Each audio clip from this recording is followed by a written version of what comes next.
રાજુભાઈ આપણે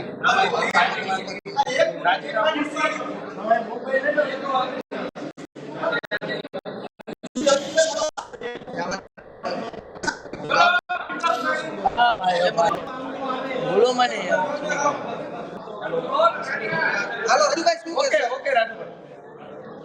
પહેલા તો આજની આ પ્રેસ વાર્તામાં આપ સૌનું પત્રકાર મિત્રોનું હૃદયથી સ્વાગત કરું છું. ગઈકાલે આમ આદમી પાર્ટીમાંથી રાજીનામું આપ્યા પછી વિતર્કો થયા. બધા લોકોના મનવાલ હતો કે રાજીનામું શા માટે આપવામાં આવ્યું. ઘણા બધા લોકોએ સૂત્રો દ્વારા મળતી માહિતીઓ સાચી અને ખોટી ક્યાંક ને ક્યાંક પીરસવાના પ્રયત્ન પણ કર્યા.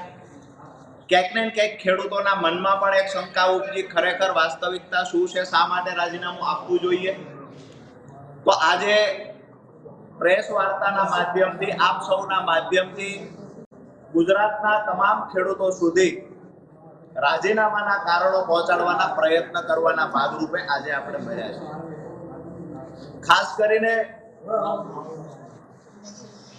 જેલવાસ દરમિયાન આમ તો હું જ્યારે જેલમાં હતો ત્યારે ઘણી બધી પોઝિટિવ, નેગેટિવ તમામ પ્રકારની વાતો અંદર અને બહાર થઈ છે. ક્યાંક ને ક્યાંક મૂળમાં જઈએ તો રાજુ કરપડાની શરૂઆત ક્યારથી થઈ? તો 2017-18 થી ખેડૂત એકતા મંચના બેનર નીચે મેં જાહેર જીવનની શરૂઆત કરેલી. ત્યારથી ખેડૂતોના મુદ્દે લડવાનું ચાલુ કરેલું. 2021-22માં આમ આદમી પાર્ટીમાં જોઈન થયો. ત્યાં પણ ખેડૂતોના મુદ્દે જ હું લડીશ આવી શરતથી જોઈન થયેલો. 2025ના એન્ડ સુધી, એટલે કે હળદરની ઘટના સુધી આમ આદમી પાર્ટીમાં પણ રહીને ખેડૂતો માટે મેં કામ કરવાના તમામ પ્રયત્ન કર્યા. આ સમયગાળા દરમિયાન ક્યાંક ને ક્યાંક જ્યારે હું બિન રાજકીય રીતે ખેડૂતો માટે અવાજ ઉઠાવતો ત્યારે પણ ખેડૂતોને પાક નુકસાનનું વળતર અપાવવામાં, જમીન સંપાદન થતી હોય તો યોગ્ય વળતર અપાવવામાં, હાઈ ટેન્શન લાઈન નીકળતી હોય તો એના માટે પણ લડાઈ લડ્યા. કચ્છમાં પણ લડ્યા છીએ, મોરબીમાં પણ લડ્યા, હળવદના ખેડૂતોને ન્યાય અપાવવા માટે લડ્યા, સુરેન્દ્રનગરના ખેડૂતોને 2018 થી 25 સુધીમાં પાક નુકસાનનું વળતર 5 વખત અપાવવામાં સફળતા મેળવી. મૂળી તાલુકામાં સિંચાઈનું પાણી સ્કાવરવાલ ખોલાવવા માટે સતત સંઘર્ષ કરી અને 3 વર્ષના અંતે સ્કાવરવાલ ખોલાવવામાં સફળતા મળી, જેના કારણે દર વર્ષે અત્યારે તળાવો ભરાય છે. આ વાત એટલા માટે હું કરી રહ્યો છું કે હું જ્યારે કોઈ પોલિટિકલ પાર્ટી સાથે નહોતો જોડાયેલો ત્યારે પણ ખેડૂતો માટે અવાજ ઉઠાવતો, ત્યારે પણ ખેડૂતો મારી સાથે જોડાયેલા હતા. હું આમ આદમી પાર્ટીને મજબૂત બનાવવા માટે ક્યાંક ને ક્યાંક મને જે થયું કે કોઈ પાર્ટી સાથે હશું તો આથી પણ મજબૂતાઈથી લડાઈ લડી શકાશે, એટલા માટે આમ આદમી પાર્ટી સાથે હું 21-22માં જોડાયો. પરંતુ 5 વર્ષના સંઘર્ષ પછી છેલ્લે જ્યારે હળદરની ઘટના ઘટી તો મને થયું કે ખરેખર દિવાળીએ ખેડૂતો, નવા વર્ષમાં જે ખેડૂતો જેલમાં હતા, ખેડૂતોની સાથે હું પણ જેલમાં હતો. પડદા પ્રથા નાબૂદ કરાવવાની લડાઈ, ક્યાંક ને ક્યાંક લડાઈમાં સફળતા મળી. પણ દુઃખ એ વાતનું થયું કે જો રાજુ કરપડા કોઈ પાર્ટી સાથે જોડાયેલો ન હોત, જો રાજુ કરપડા બિન રાજકીય રીતે આ લડાઈ લડ્યો હોત તો કદાચ 307 જેવી કલમ અંતર્ગત ગુનો દાખલ ન થયો હોત. ક્યાંક ને ક્યાંક મને એવું દેખાણું કે 2 પાર્ટીઓની રાજકીય લડાઈમાં અમારા ખેડૂતો ભોગ બન્યા. દુઃખ ત્યારે થયું કે જ્યારે ખેડૂતો અંદર હતા, 68 ખેડૂતો જેલમાં હતા, એનો પરિવાર ખેડૂતોની રાહ જોતો. મને ખેડૂતો જ્યારે પૂછે કે રાજુભાઈ જામીન ક્યારે મળશે, ક્યારે અહીંથી છૂટશું, જ્યારે ખેડૂત પૂછતા ત્યારે આંખમાંથી આંસુ આવી જતા. ક્યાંક ને ક્યાંક એ દુઃખ થતું હતું કે ખોટા કેસની અંદર 3 મહિનાની બદલે 3 વર્ષ રાજુ કરપડા અંદર રહેશે તો મંજૂર છે, પણ જે ખેડૂતોએ ક્યારે પોલીસ સ્ટેશન નહોતું જોયું એ ખેડૂતોએ જેલમાં જવું પડ્યું. અને એ ખેડૂતોની પાછળ જે મહેનત કરવાની વાત હતી, એ ખેડૂતોને છોડાવવાની વાત હતી, તો જ્યારે આજે ઘણી બધી ગઈકાલથી હું જોઉં છું મીડિયા સામે આવીને સાફ સફાઈની વાતો આમ આદમી પાર્ટી દ્વારા પણ થઈ રહી છે. મારું સ્પષ્ટ રાજીનામું આપતી વખતે એક વાત હતી કે જે મોઢેથી પાંદ ચાવ્યા છે એ મોઢે કોલસો નથી ચાવવું. જે પાર્ટીને મજબૂત બનાવવા માટે થઈ અને ક્યાંક ને ક્યાંક મેં મારા પરિવાર કરતા, બાળકો કરતા વધારે સમય આપ્યો છે પાર્ટીમાં કે આમ આદમી પાર્ટીને મજબૂત બનાવી શકાય. આપ સૌએ અને ગુજરાતની જનતાએ જોયું છે કે વિસાવદરની ચૂંટણીમાં ગોપાલભાઈને જીતાડવા માટે હું પોતે ઉમેદવાર હોય એવી રીતે રાત દિવસ મહેનત કરી અને જીતાડવાના પ્રયત્ન કર્યા. જ્યાં સુધી પાર્ટી સાથે રહ્યો ત્યાં સુધી વફાદારીથી રહી અને પરિવાર કરતા વિશેષ મહત્વ આપીને પાર્ટીને મોટી બનાવવાના પ્રયત્ન થયા. પરંતુ હું જ્યારે જેલમાં ગયો અને જે મને કડવો અનુભવ થયો કે પહેલી મુદત હતી અમારી 27 તારીખે, જે દોસ્તો તર્ક વિતર્ક કરી રહ્યા છે, જે સફાઈની સુખિયાણી વાતો કરી રહ્યા છે, એને ટૂંકમાં કહી કે 27 તારીખ 27/10/2025 ના રોજ પહેલું 12 ખેડૂતોના જામીન મૂકવામાં આવેલા. એનું પહેલું હિયરિંગ હતું 27/10/2025. વકીલો દ્વારા, પાર્ટી દ્વારા વાતો કરવામાં આવતી કે હાઈકોર્ટના સારામાં સારા વકીલ હાજર રાખવામાં આવશે, ચિંતા ન કરતા. જેલની અંદર રહેલા ખેડૂતોને હું કહેતો હતો કે તમે આવતીકાલે છૂટી જશો, ચિંતા ના કરતા, આપણા સારામાં સારા વકીલો આવવાના છે. મને 27 તારીખે ખબર પડી કે પાર્ટી તરફથી સિંગલ વકીલ ત્યાં હાજર નથી રહ્યો. એકદમ નાના વકીલે દલીલ કરી છે અને ખેડૂતોના જામીન નામંજૂર થયા છે. ખેડૂતોએ જ્યારે મને પૂછ્યું પાર્ટી તરફથી વકીલ હાજર હતો, હું ખેડૂતોને જવાબ નથી આપી શક્યો.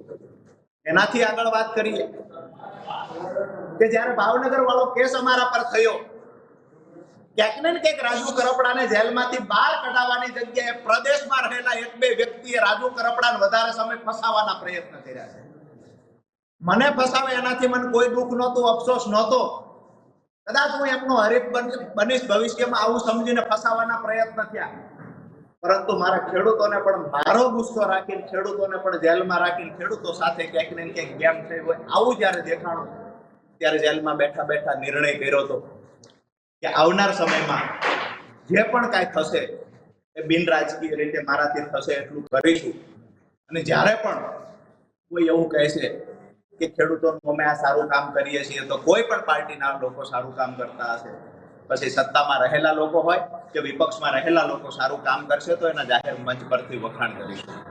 મહત્વની વાત એ છે કે મારો વિડીયો જે મારી પર ભાવનગરમાં બીજો કેસ થયો, આ વિડીયો અમારી પાર્ટીના મહામંત્રીને માત્ર મેં આપેલો, ત્યારે કહેલું હાજર થતા પહેલા કે આ વિડીયો 31 તારીખે ચલાવવાનો છે, એવી રીતે મારી પાસે માંગવામાં આવેલો. આજે હું એટલા માટે આ સફાઈ આપું છું કે સવાલો ઘણા બધા થાય છે પાર્ટી તરફથી. ગઈકાલથી ક્યાંક ને ક્યાંક મારા માટે નેગેટિવ ચલાવવાના પ્રયત્ન થાય છે. હું આજ પણ કહું છું કે હું મૂંગો બેઠો છું એટલું સારું છે. જો મારી જીભ ખુલશે, મારું મોઢું ખુલશે, તો લોકોને જવાબ દેવાના લાયક તમે લોકો છો. કારણ કે જે પણ મેં જેલમાં અનુભવ્યું એની સાથે સાથે જે પણ પાછળથી જે ગેમ થઈ છે એ ખરેખર ક્યારેય સ્વીકારી ના શકાય. પોતાના લોકો પાસે અપેક્ષા ના હોય એવી ગેમો થઈ છે પાછળથી. મેં જે વિડીયો આપ્યો હતો એ વિડીયો 31 તારીખે ચલાવવાનો હતો, એમાં પણ કાંઈ ભૂલો હોય તો એને એડિટ કરીને ચલાવવાનો હતો. એની જગ્યાએ 29 તારીખે વિડીયો રિલીઝ થઈ જાય છે, વાયરલ થઈ જાય છે. એ વિડીયો અંતર્ગત મારી પર ભાવનગરમાં ગુનો દાખલ થાય છે. એ ગુનો દાખલ થયા પછી મને 11/11/2025 ભાવનગર લઈ જવામાં આવે છે. પછી બીજા દિવસે મારા પરિવારને કહેવામાં આવે છે કે ગુનામાં જામીન મળી ગયા છે. હું સતત વારંવાર કહેતો રહું છું મને જામીન મળી ગયા હોય તો અહીંયા બીડો જમા કરાવો. મને 30/11 ખબર પડે છે કે એમાં જામીન નથી મળ્યા, પાર્ટી ખોટું બોલી રહી છે. મેં કહ્યું કે અમે ફરીવાર સેશનમાં જામીન મૂકો. સેશનમાં જામીન મૂક્યા. 4/12/2025 જામીન મૂક્યા. 4 મુદતો પડી 18 તારીખ સુધી, એટલા માટે કે અમારા તરફથી કોઈ વકીલ ત્યાં હાજર નહોતો. વિષય એ છે કે કાયદાની વાતો કરી, કાયદા કથાઓની વાતો કરી અને લોકોને સલાહ આપનાર વ્યક્તિ જ્યારે પાર્ટીના પોતાના પરિવારના લોકોને જ્યારે કાયદાકીય રીતે માહિતીની જરૂર હતી, કાયદાકીય સલાહની જરૂર હતી, ત્યારે મૌન થઈને બેઠા છે. ક્યાંક ને ક્યાંક વધારે સમય અંદર રહ્યા હોય તો મને એવું દેખાય છે કે પાર્ટીના અમુક પ્રદેશમાં રહેલા લોકોની નિષ્ક્રિયતાના કારણે અંદર વધારે સમય રહેવું પડ્યું છે. જે મદદ કરવાની હતી ત્યાં મદદ કરવાની જગ્યાએ ક્યાંક ને ક્યાંક નુકસાન કર્યું છે. એટલે મેં નક્કી કર્યું છે કે બે રાજકીય પાર્ટીઓની લડાઈમાં ખેડૂતોના થતા કામ અટકી રહ્યા છે તો બિન રાજકીય રીતે ખેડૂતોની સાથે રહીએ અને આવનાર સમયમાં ખેડૂતોના કામ કરીએ. વિષય એ છે કે કોઈ લોકો ગઈકાલથી એવું પણ ચલાવે છે કે રાજુ કરપડા ઉપર કોઈ જેના કારણે રાજુ કરપડા ડરી ગયા. આ કેસ 10 વર્ષ છે અને ત્યાર પછી હું જાહેર જીવનમાં આવ્યો, ડંકાની ચોટ પર હળદરના કાર્યક્રમ સુધી હું લડ્યો છું. ક્યારેય મારા ચહેરા ઉપર કોઈ કેસનો ડર દેખાયો નથી અને જેલનો ડર નહોતો રાજુ કરપડાને પહેલા, નહોતો આવનાર સમયમાં. હું આજે પણ કહું છું કે જ્યારે ખેડૂતો પર અન્યાય થશે તો બિન રાજકીય રીતે આંદોલન રાજુ કરપડા કરશે. જ્યારે પણ ખેડૂતોનો અવાજ આવશે કે અહીંયા અમારે મદદની જરૂર છે તેને ખંભે ખંભો આપવાની તૈયારી રાજુ કરપડાની છે. અને જે લોકોને ડર હતો કે આંદોલન દરમિયાન કેસ થશે એ લોકો તો હળદળથી આવવાથી દૂર રહ્યા છે. અમે ખેડૂતોને કમિટમેન્ટ આપ્યું હતું હું હળદળમાં આવીશ અને હું એન પ્રકારે હળદળ પહોંચ્યો છું. એટલે જૂના કેસની કોઈ વાતો કરતા હોય તો લગભગ હું એવું માનું છું કે રાજકીય પાર્ટીમાં જોડાયેલા નેતાઓ 50% વધારે એવા છે જેના પર કેસ છે અને કેસ ચાલતો હોય તો એમાંથી નીકળવા માટેના 25 પ્રકારના લોકશાહીમાં દરવાજા છે. રાજુભાઈ કરપડા આમાં અપક્ષમાંથી લડશે કે કઈ રીતે? આજે ચૂંટણી લડવાની મેં કોઈ વાત નથી કરી. મારી વાત રાજકીય પક્ષ સાથે જોડાશો કે કઈ? પ્રવીણ રામે એવું કીધું અત્યારે કે રાજુભાઈ જેલમાં હતા ત્યારે ભાજપના ઘણા બધા કાર્યકર્તાઓ મળવા આવતા, સીસીટીવી જાહેર કરે તો દૂધનું દૂધ ને પાણીનું પાણી. મને કોઈ મળવા આવ્યું નથી, સિંગલ ટાઈમ મળવા આવ્યું નથી. મારી મુલાકાત ઓલરેડી મારા પરિવારને અઠવાડિયે એકવાર આપવામાં આવતી હતી. આનાથી વિશેષ બીજા મારા સંબંધીઓને પણ મુલાકાત દેવામાં નહોતી આવતી. તો ભાજપના નેતા મળવા આવતા, ફલાણા લોકડા ઢીકડા નેતા મળવા આવતા હતા. ગઈકાલથી આજે ચલાવવામાં આવે છે, કેસવાળી વાત ચલાવવામાં આવે છે. મને ક્યાંક ને ક્યાંક એવું લાગે છે કે રાજુ કરપડા આમ આદમી પાર્ટીને મજબૂત બનાવવા માટે 2021 થી 25 સુધી કામ કર્યું ત્યારે રાજુ કરપડા સારો હતો. આજે રાજુ કરપડાએ કહ્યું મારે આમ આદમી પાર્ટી સાથે હવે કામ નથી કરવું તો રાજુ કરપડા સ્વાભાવિક છે. તમે પાર્ટી મૂકી આમાં એટલે સ્વાભાવિક છે કે અન્ય કોઈ પાર્ટીમાં તમે જાહેર જીવનના વ્યક્તિ છો, અન્ય કોઈ પાર્ટીમાં જોડાવાના છો કે કેમ? આ એક સૌથી મોટો સવાલ છે, એનો તમે ખુલાસો. મારી ખુલાસા સાથે ખુલીને હું વાત કરીશ. કોઈ કુંડળીમાં ગોળ ભાંગવાની વાત નથી. આવનાર સમયમાં અત્યારે તો અમે નક્કી કર્યું છે કે બિન રાજકીય રીતે ખેડૂતો માટે લડશું. પણ એક વાત ચોક્કસથી કહું છું કે ખેડૂતોના સારા કામ થશે. ખેડૂતો માટે મેં સપના જોયા છે એ જો સત્તા પક્ષ પૂરા કરવા માટે તૈયાર હશે ને તો ડંકાની ચોટ પર સત્તા પક્ષની સાથે જોડાશે. પ્રવીણ રામે એવું કીધું છે કે રાજુભાઈનું બીડું કોણ જમા કરાવવા આવ્યું હતું એ સીસીટીવી જાહેર કરવામાં આવે. કોણ આવ્યું હતું તમારું બીડું જમા? મારું બીડું જમા કરાવવા મારા કાકા આવ્યા હતા અને મારા કાકા બીડું જમા કરાવવા આવે એનાથી જો કોઈને વાંધો હોય તો સ્વાભાવિક છે સીસીટીવી જાહેર કરીને ચેક કરી લેવું જોઈએ. બીડો જમા કોણ કરાવવા આવ્યા છે એની સિગ્નેચર પણ ત્યાં થતી હોય છે.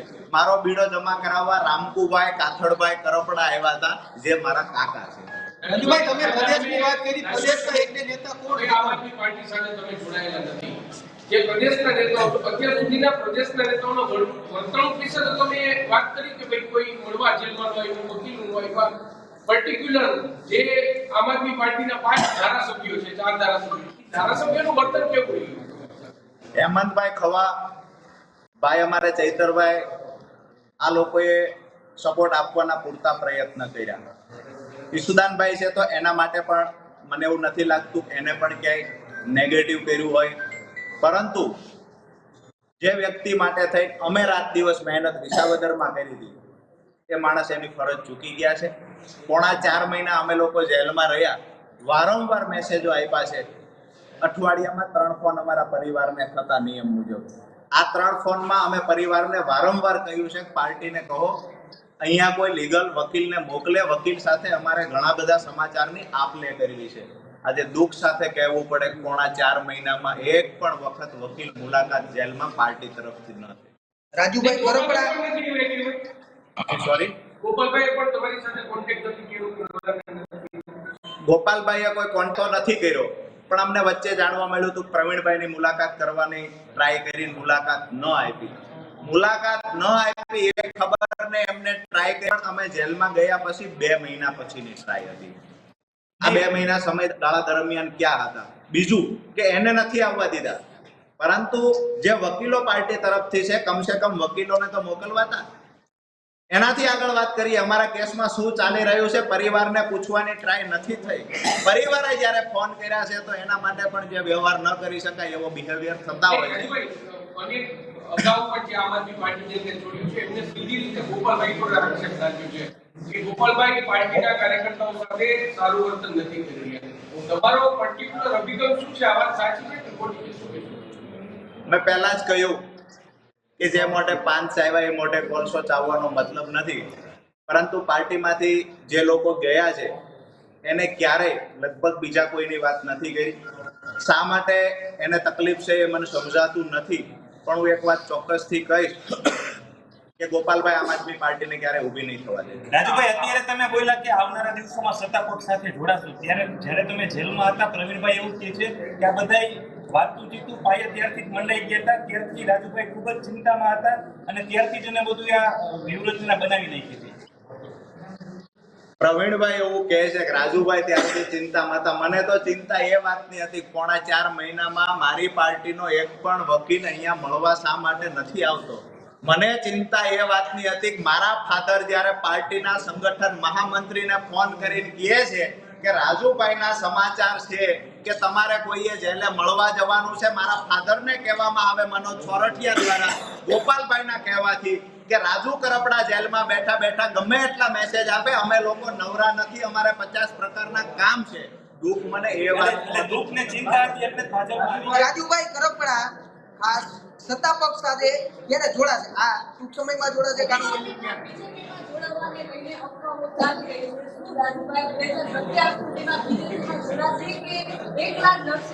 આજની તારીખે આ માત્ર અફવા છે. મેં પહેલા પણ કહ્યું હશું, હું કોઈ પાર્ટીમાં નથી જોડાવાનો. આવી વાત હું ગોળ કર્યા પછી જોડાઈશ આવો કોઈ વિષય નથી. હું કોઈ પાર્ટીમાં નથી જોડાવાનો. આવતીકાલે, પરમ દિવસ, પહેલે દિવસ કે અત્યારે નક્કી કર્યું છે આવું બિલકુલ નથી. આજે નક્કી કર્યું છે કે હજુ ખેડૂત સંમેલન બોલાવીશું, ખેડૂતો સાથે ઘણી બધી ચર્ચાઓ કરીશું. અમારી ટીમના મોટાભાગના લોકોને ગઈકાલે આગેવાનોને મળ્યા છીએ. આવનાર સમયમાં સંમેલન બોલાવીને પણ મળીશું, ચર્ચાઓ પણ કરીશું. પણ અમુક જે અમારા મુદ્દાઓ ખેડૂતોના છે, મેં એ જ વાત કરી કે ખેડૂતોના મુદ્દાઓ કોઈ પણ પૂરા કરવાની તૈયારી દર્શાવશે તો એને જાહેરમાં તમે કીધું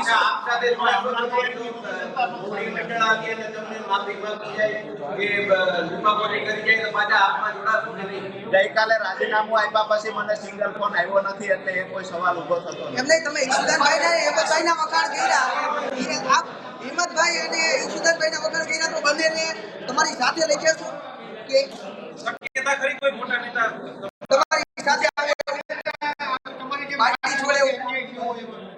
2-3 લોકોનો સુરતથી આવેલાનો પાર્ટી પર પ્રભુત્વ વધતું જાય છે. મને એવું દેખાય છે આ સમયમાં કોઈ નેતા રાજુ કરવાની કોશિશ કરશે, કોઈ નેતા મોટો બનવાની કોશિશ કરશે તો જે ભોગ હું બન્યો છું એ નેતા એ ભોગ અન્ય કોઈ નેતાઓ ધારો કે તમે જે નામો લીધા ઈશુદાનભાઈ, હેમંતભાઈ ખવા, આવાને તમારી સાથે રાખશો? કારણ કે કદાચ આવી શકે.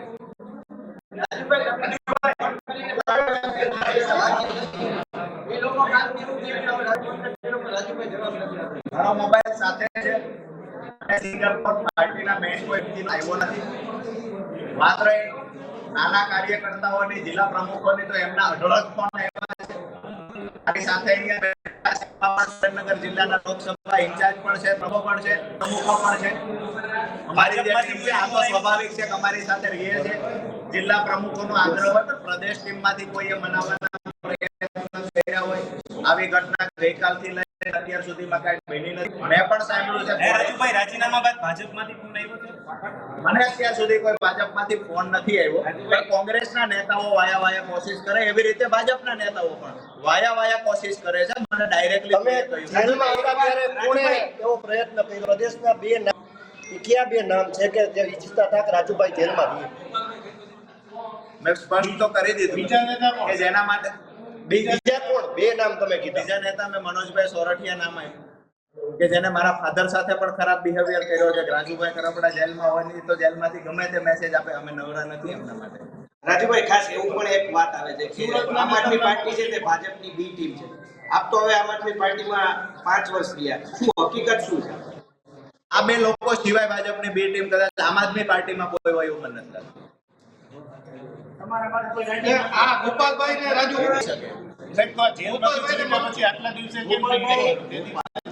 મારા પરિવારમાં લગ્ન હતા, 10 તારીખ સુધી હું પરિવારમાં લગ્ન હતા, 5 અને પરિવારના લગ્નમાં રાજુભાઈ, ગોપાલભાઈ ગોપાલ ઇટાલિયા ગોપાલ ઇટાલિયા અને મનોજ સોરઠિયા, તમે કીધું બી ટીમ એટલે ભાજપના સંપર્કમાં.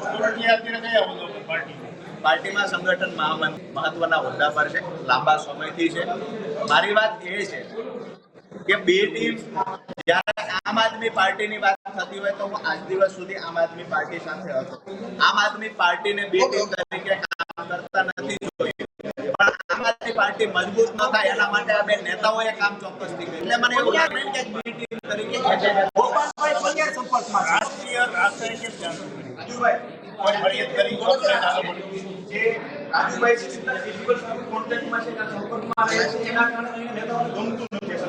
ત્યાર પછી જ ઈર્ષા ચાલુ છે.